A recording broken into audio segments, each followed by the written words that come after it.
There are so many swords in Sailor Piece. But have you wondered what swords are good for early game progression and which are the meta swords for late game? Well, you have just found the right video, so be sure to watch till the end. The first sword we're going to talk about is Aizen. The Aizen sword is a pretty good sword for early to mid game. However, it takes quite some time to get it if you are an early game player. The only good thing about this sword is that it can be upgraded into a V2 version, which would be covered in this video. The X and C moves is a multi-hit attack which makes grinding multiple enemies fast and easy. The Z move for this sword lacks a lot of damage.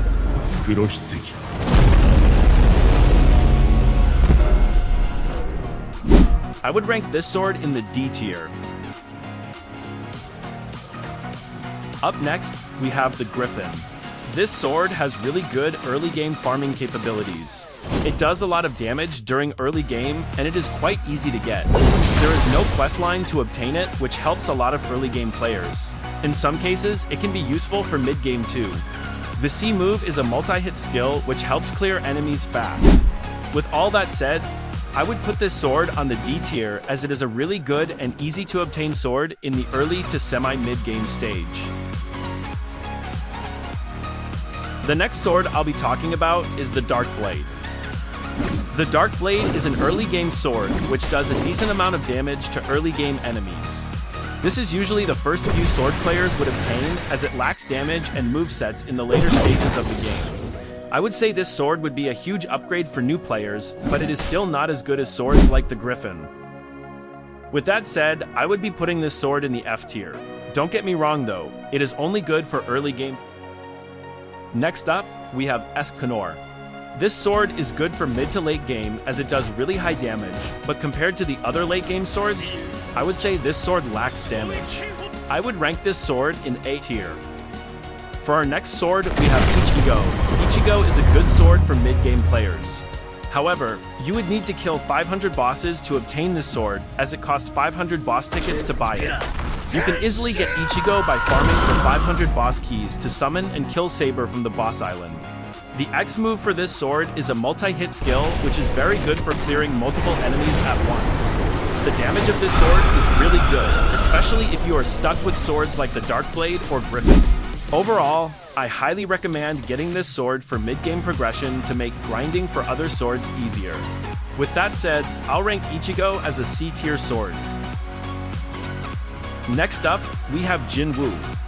Jinwoo has a good amount of AoE and a decent amount of damage, which is a good sword for beginners.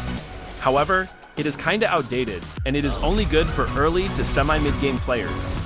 At its current state, I would not recommend you getting the sword unless you have made late game progression and you just want it for fun. With that said, I would rank it in D tier. I would honestly say it is almost as good as Griffin for grinding. I am gonna rank it lower since you need to do a quest to get it. Don't get me wrong though, it is slightly better in terms of damage. Next, we have Katana. The Katana is the cheapest sword in the game, costing 2,500 coins to buy. I highly recommend getting this sword once you made your first 2.5k, as it is much better than the default combat melee.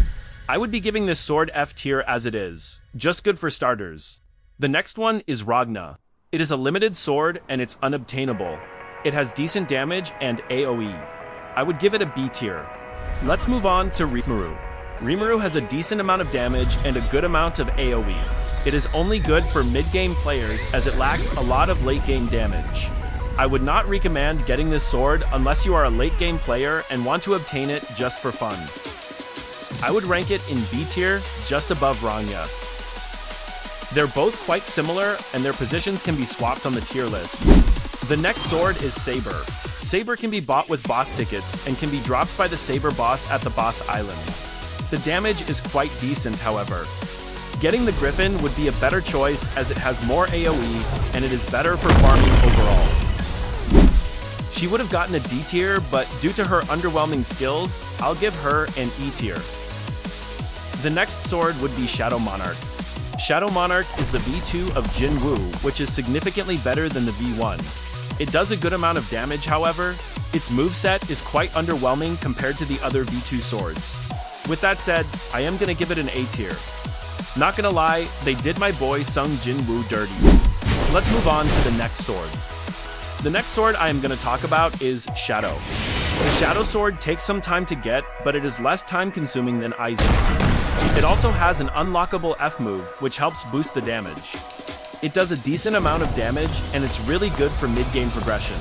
Shadow can be upgraded into a V2 version of itself. This sword has really good VFX and sound design. Just take a look at the F skill.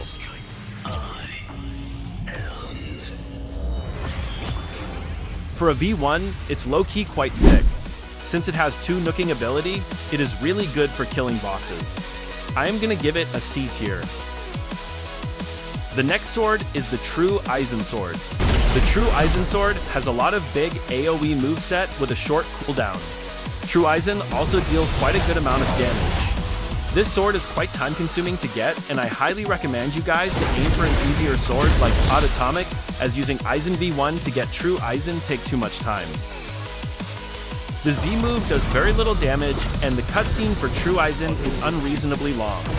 This makes True Aizen feel a little underwhelming, even though it's not. One thing I notice is that during the start of the F skill, there is always a lag spike that happens. This does not only happen to me, it happens to almost every player.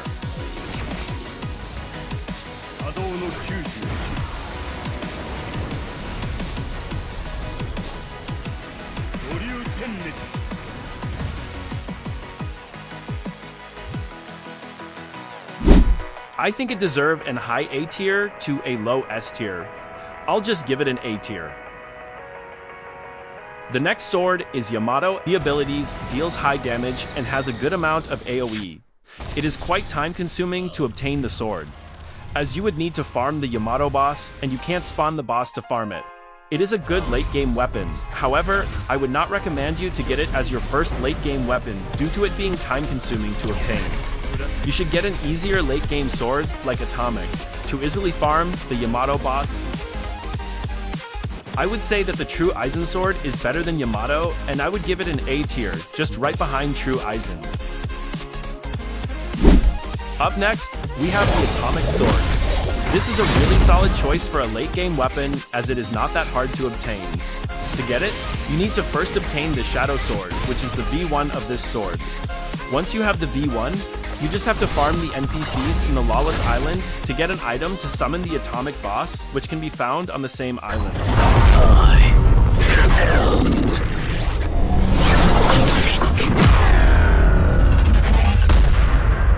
The VFX and sound effects are insane for this sword too.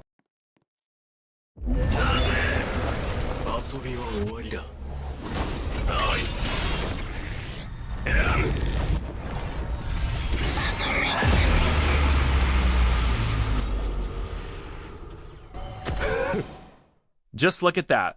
That was sick and worth it. The AoE and damage is really good too. With all that glaze, all that said, I would rank it an SSS tier. But for real though, this sword really does deserve an S tier.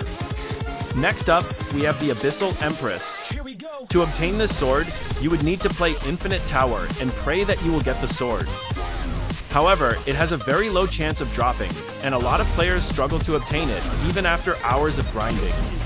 Luckily, this game added a tower shop that allows players who grinded hours for and is still unable to obtain the sword to buy it for a whopping 4,000 tower tokens. This sword has high damage and a decent amount of AoE. It's really good for farming bosses, and it also has moves to clear multiple enemies fast. I would recommend you to get this sword if you have time to grind the Infinite Tower, or you just want a late game weapon but you're too lazy to grind the quest and materials for other late game swords. I would give it an S tier. Last but not least, we have the Ice Queen. The Ice Queen is the latest sword in the game right now. It does a lot of damage, has a lot of AoE, and has fast cooldowns too. I highly recommend you guys to get this sword, as C2 is coming soon, and it might help you progress fast in the second season. There is no need to do a quest for this sword. However, you would need to farm materials to spawn the Ice Queen boss in the boss island for the sword. The V and F skill are multi-hit skills, which makes clearing waves of enemies fast.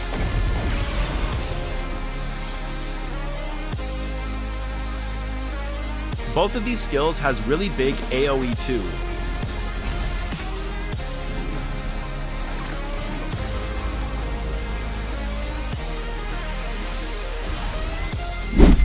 This is the best sword in the game right now. I am gonna give it an S tier. That is all for my tier list. This tier list is based of my opinion. Remember to leave a like and subscribe. Comment swords if this video helped you out.